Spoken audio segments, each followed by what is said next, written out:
Assalamualaikum warahmatullahi wabarakatuh. Perkenalkan, nama saya Siti Nuraisa dari Prodi Ilmu Komunikasi Universitas Aisyah Yogyakarta. NIM saya 2010901035. Di sini saya akan memberikan argumen terkait materi sains, agama dan Tuhan.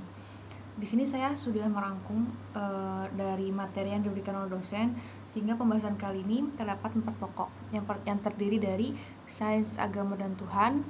Yang kedua, sains dan agama di abad pertengahan. Yang ketiga ada sains dan reformasi gereja. Dan yang terakhir ada agama dan pertumbuhan awal sains.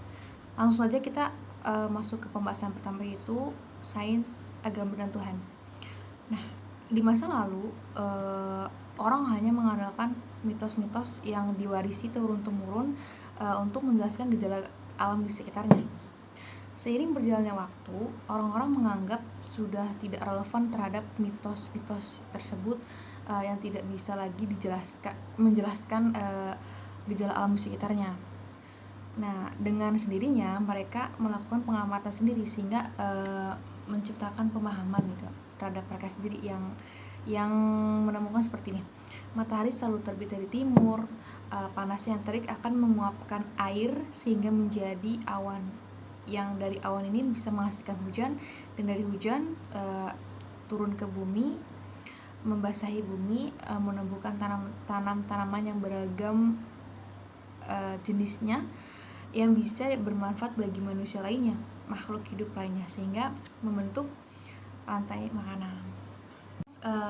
Masuk yang kedua, itu ada sains dan agama di abad pertengahan. Nah, di Eropa selama abad pertengahan, agama Kristen berkembang menjadi kekuasaan absolut di bawah gereja yang mengalami Dark Age atau masa kegelapan dari abad ketiga sampai abad ke-14. Bahkan ilmuwan dari Eropa, Galileo Galilei, merupakan korban dari segala kegiatan yang berspektif sains sepanjang bertentangan dengan dogma gereja, didakwa menyebarkan bidat sehingga harus dihukum. Tetapi hal itu tidak terjadi di dunia Islam. Nah, pada abad pertengahan itu, para ilmuwan Muslim justru sangat leluasa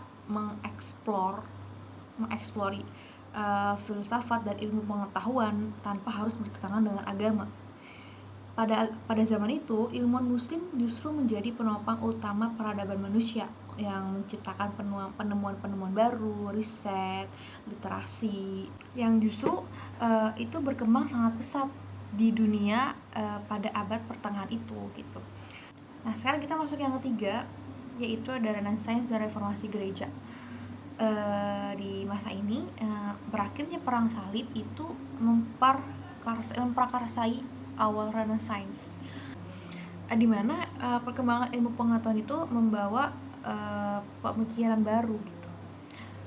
Hubungan Islam dan sains itu diadaptasi oleh gereja semenjak kemunculan gerakan Renaissance di Eropa sebagai bagian dari reformasi gereja tentunya gitu. Kita masuk yang terakhir, yaitu ada agama dan pertumbuhan awal sains. Hubungan agama dan sains pada zaman itu memposisikan sains untuk memperkuat dogma-dogma ketika kitab suci mengatakan bahwa Tuhan menciptakan alam. Maka sains bekerja untuk membuktikan betapa sempurnanya hukum yang mengatur alam. Seumpamanya hukum alam menjadi bukti kuat tentang betapa hebatnya Tuhan yang menciptakan alam semesta ini. Perbedaan pemikiran sains dan agama yang paling menonjol ini adalah untuk sains sendiri. Untuk sains itu ia lebih memuja kreativitas dan inovasi berdasarkan penelitian dan uji coba yang bisa diukur transparan dalam hal proses dan hasilnya. Oleh karena itu, saintis ini cenderung bersikap terbuka terhadap kritik. Nah, capaian sains ini bersifat open-ended. Ini berbeda dari agama yang selalu melihat rujukan ke belakang yang dianggap autentik dan jangan sampai dirusak autentisitasnya itu. Mungkin cukup sekian argumen yang bisa saya sampaikan pada pertemuan kali ini, pada materi kali ini. Kurang lebihnya mohon maaf. Wabillahi taufiq wal hidayah. Assalamualaikum warahmatullahi wabarakatuh.